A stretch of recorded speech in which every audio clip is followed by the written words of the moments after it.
Assalamualaikum warahmatullahi wabarakatuh. Innal hamdalillah nahmaduhu wa nasta'inuhu wa nastaghfiruh wa na'udzu billahi minasyururi anfusina wa min sayyiati a'malina. May yahdihillahu fala mudilla lahu wa may yudlil fala hadiyalah. Asyhadu an la ilaha illallah wahdahu la syarikalah wa asyhadu anna Muhammadan 'abduhu wa rasuluh. Allahumma shalli ala Muhammad wa ala alihi wa ashabihi wa man tabi'ahum bi ihsanin ila yaumil amma ba'd. Ayah bunda, para orang tua yang berbahagia, kembali lagi bersama kami melanjutkan pembahasan yang lalu bahwa Allah Subhanahu wa taala menakdirkan terjadinya pandemi ini sesuai dengan surat Ar-Rum ayat 41 agar kita kembali kepada Allah Subhanahu wa taala, kembali ke jalan yang benar.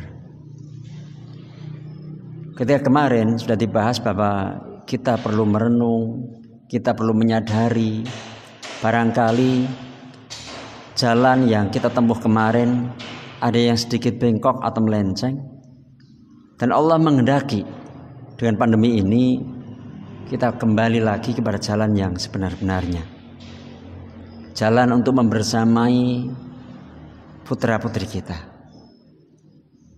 bukan malah pusing, bukan malah meminta guru-guru untuk datang ke rumah misalnya. Tapi ini harus disadari bahwa inilah tugas kita sebagai orang tua, dan saatnya kita keluarga-keluarga muslim memiliki konsep pendidikan di rumah kita masing-masing. Orang tua, ayah dan ibu adalah guru pertama dan guru utama di keluarganya masing-masing. Namun sayang, hal ini kadang tidaklah disiapkan. Bahwa menjadi orang tua hanya sekedar warisan, tidak perlu belajar khusus karena itu akan turun-temurun. Inilah sayangnya pemahaman ini banyak masuk ke diri orang tua begitu. Keluarga-keluarga muda sampai akhirnya pun dia menjadi keluarga tua dan akhirnya masih seperti ini gitu.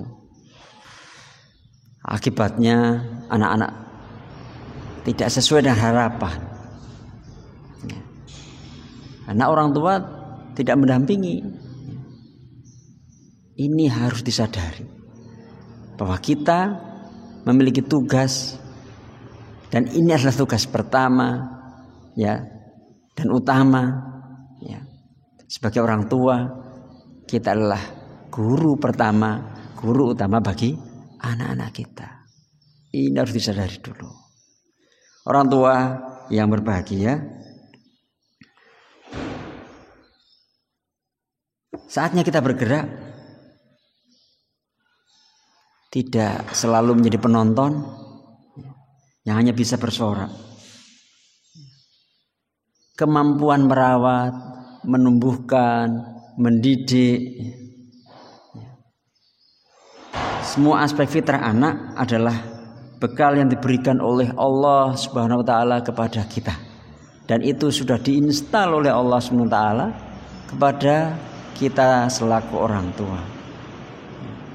Kalau diartikan bahwa mendidik adalah dengan mengajarkan ya sesuatu yang di sekolah dipindah ke rumah, mendidik yang utama adalah dengan keteladanan ya. Dan itu insya Allah bisa dilakukan oleh semua orang tua, dan itu sudah diinstal oleh Allah SWT, dimampukan oleh Allah SWT.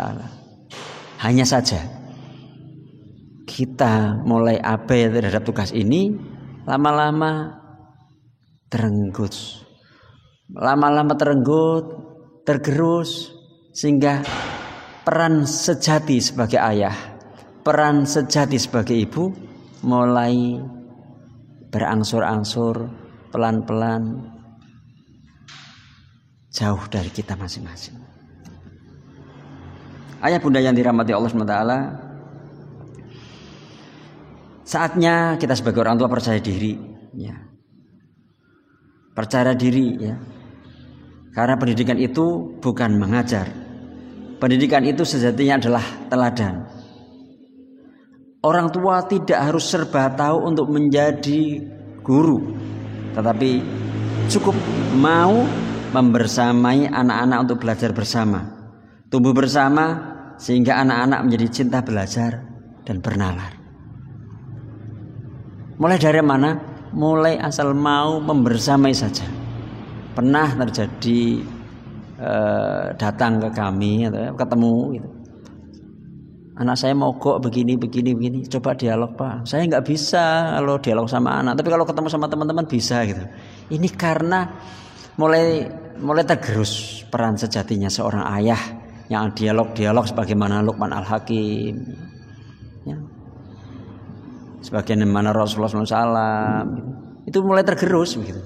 Sehingga pede saja sekarang mulailah membersamai dulu, mau dulu, bareng-bareng dulu, makan bersama, naik motor bersama, gitu ya, bersengkerama, duduk, gitu ya, baca Quran bersama, selepas maghrib, gitu kan, baca Al-Quran, terjemahkan, mau dulu, nanti lama-lama, karena itu sudah diinstal akan kembali insya Allah, ya, akan kembali insya Allah.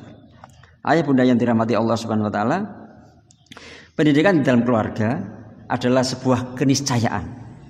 Karena ini adalah peran kesetiaan para orang tua yang tidak dapat digantikan maupun di-outsourcingkan kalau bahasa saya.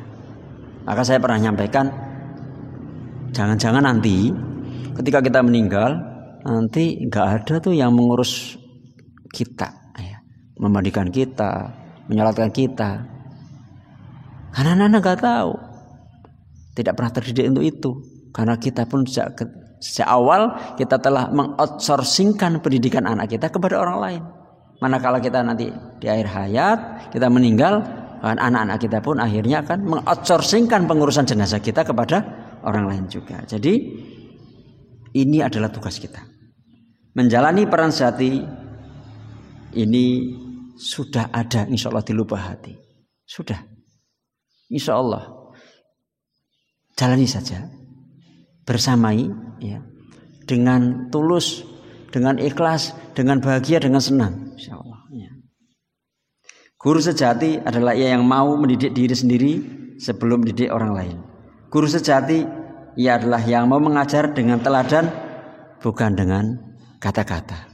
Dan ini bisa dilakukan oleh setiap orang tua. Maka ayah bunda, orang tua yang dirahmati Allah SWT, kembalilah. Pulanglah kembali membersamai anak-anak kita agar kelak kita akan bisa bertanggung jawab di hadapan Allah Subhanahu Wa Taala dan kita akan merasakan hasil didikan kita. Ada kebahagiaan yang Allah resapkan manakala kita membersamai mereka.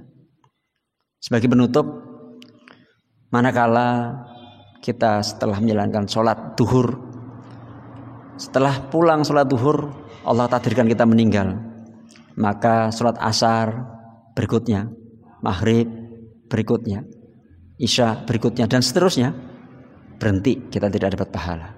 Padahal sholat adalah perintah Allah Subhanahu Wa Taala yang langsung kepada Nabi Muhammad Shallallahu Alaihi Wasallam. Tapi betul pahalanya bisa putus. Namun mendidik anak sehingga menjadikan anak-anak itu soleh, pahalanya tidak putus walaupun kita sudah meninggal. Tentu ini memerlukan upaya supaya anak-anak itu soleh, tidak hanya sekedar harapan-harapan. Bersamai, rengkuh, peluk mereka, ya, dialog dengan mereka, insya Allah penyimbangan perilaku tidak datang tiba-tiba. Manakala kita tidak membersamai mereka, kita tidak mengetahui sebenarnya penyimpangan mulai dari mana. Ketika tiba-tiba tadi melakukan hal-hal yang tidak semestinya,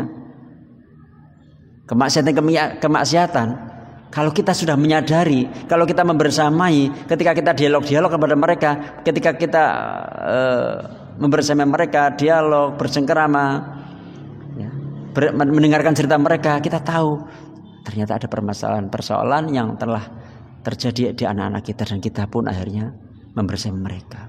Sehingga yang terjadi di sebagian orang tua. Ya, karena sibuknya dan sebagainya tidak membersamai, kemudian tiba-tiba anaknya narkoba, tiba-tiba anaknya berbuat kriminal seperti ini, akhirnya dipenjara.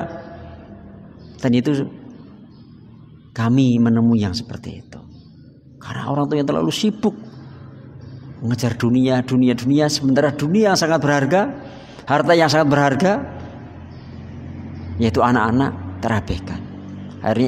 Akhirnya harta yang telah dikumpulkan bertahun-tahun itu pun habis untuk sebuah ulah anak yang mungkin kita sendiri tidak siap menerimanya, manakala anak kita telah mencoreng keluarga kita dengan perbuatan yang tidak semestinya.